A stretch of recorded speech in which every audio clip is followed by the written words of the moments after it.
Paano ko ba mapapalago ang pera ko? Isa ito sa mga tanong na madalas nating marinig, lalo na kung gusto nating masigurado ang ating kinabukasan at ang kinabukasan ng ating pamilya. Habang papalapit ang 2025, mahalagang malaman kung saan dapat natin ilagay ang pinaghirapan nating ipon.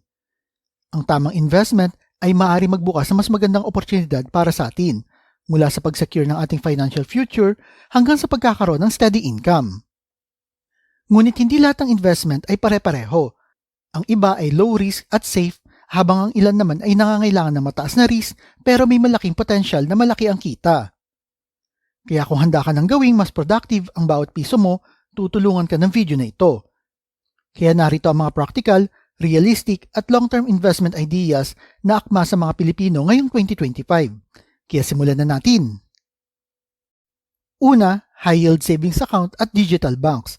Isa sa pinakasimple at safest na paraan na pag-i-invest ay ang paglalagay ng pera sa mga high-yield savings account tulad ng mga sa digital banks. Ang mga ito ay nag-aalok ng interes na mas mataas kumpara sa mga traditional na savings account.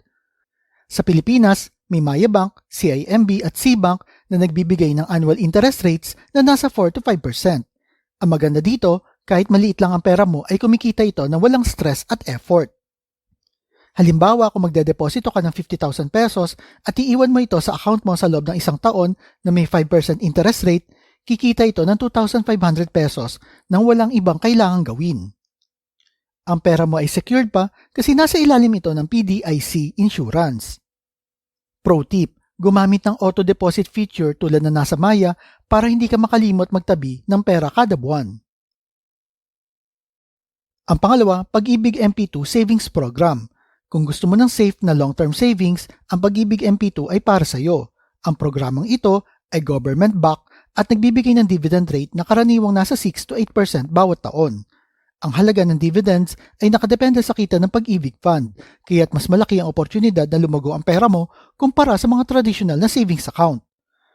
Halimbawa, kung maghuhulog ka ng 1,000 pesos kada buwan sa loob ng 5 taon, sa pagtatapos ng term nito, ang total savings mo ay abot ng 70,000 pesos depende sa dividend rate na ibibigay nila.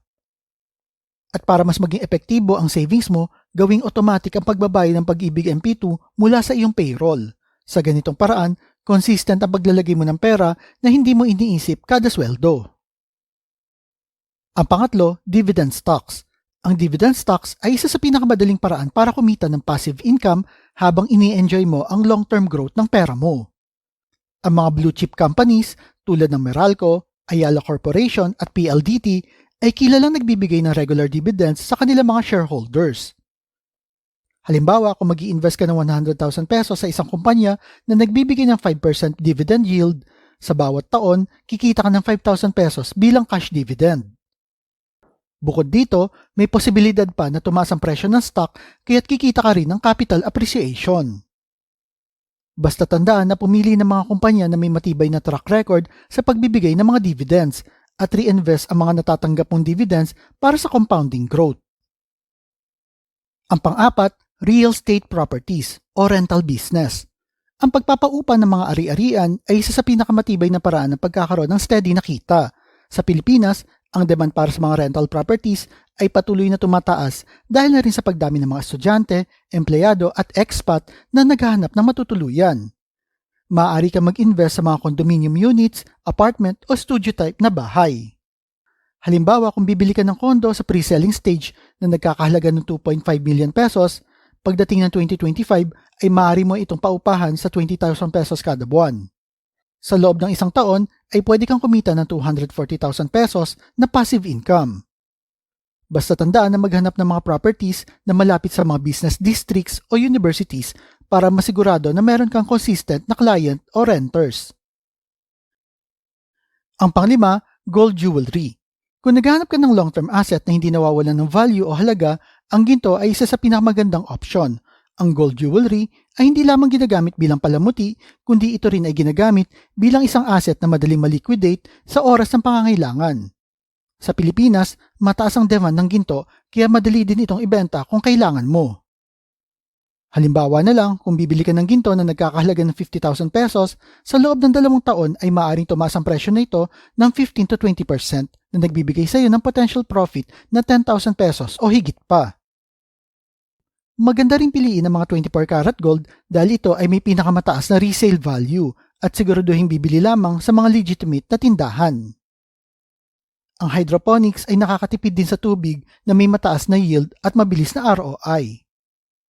Halimbawa, sa halagang 20,000 pesos, maaari ka na mag-setup ng basic hydroponic system para magtanim ng lettuce.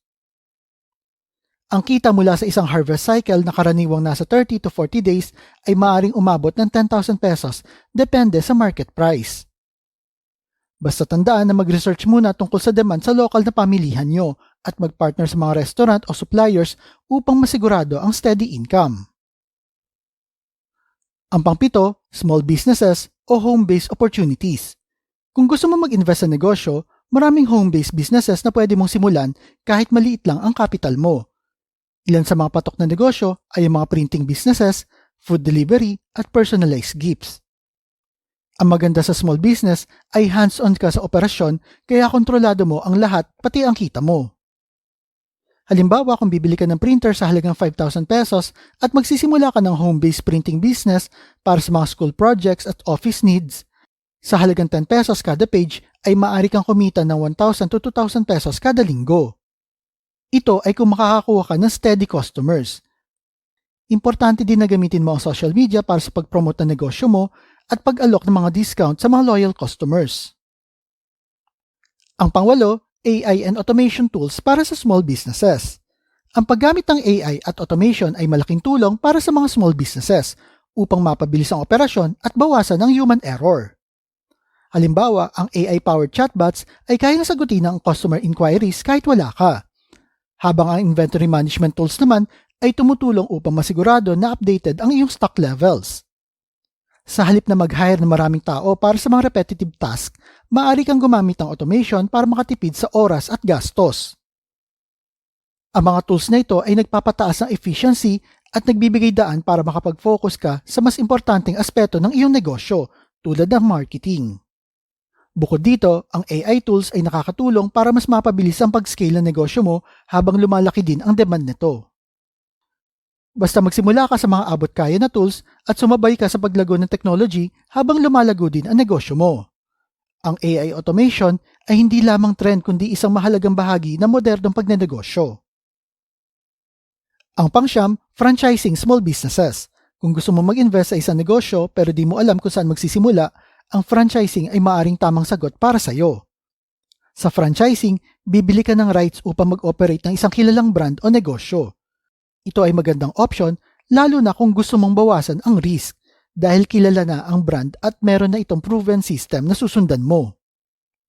Halimbawa, sa 50 to 150,000 pesos, pwede ka na makapag-franchise ng food cart business tulad ng siomai, milk tea o street food.